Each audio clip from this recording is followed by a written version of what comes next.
Sveiki visi, dabar parodysiu, kaip veikia MyWorld skaitmeninė kortelė, kuri yra naudojama atsiimti cashback, tą vadinamą grąžą, kaip pas kai kuriuos partnerius. Pavyzdžiui, šitą skaitmeninę kortelę galima rasti tiesiog užėjus į programėlę ir apačioje matote nuo vidurio biškį dešiniau yra kortelės logotipas, jį paspaudus, išmeta asmeninį jūsų barkodą. Šitą barkodą reikia pateikti, pavyzdžiui, dabar spauskim ant vietiniai partneriai ir daleiskim, kad ir Vijadą, kuri čia arčiausiai rašo My World Card, matot, rašo po įvertinimu. Tai reiškia, kad reikia prieš apsiperkant pas juos tiesiog pateikti kortelę prieš sumokant.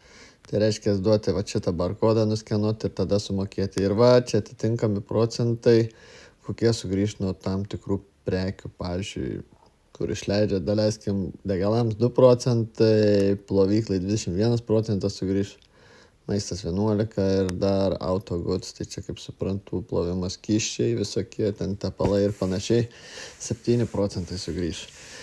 Tai prieš apsiperkant Vijadui, leidžiant pinigus, tiesiog duodat nuskenuot kortelę, išleidžiat kiek ten jums reikia ir mėnesio eigoje jums tie pinigai sugrįš į jūsų nurodytą sąskaitą.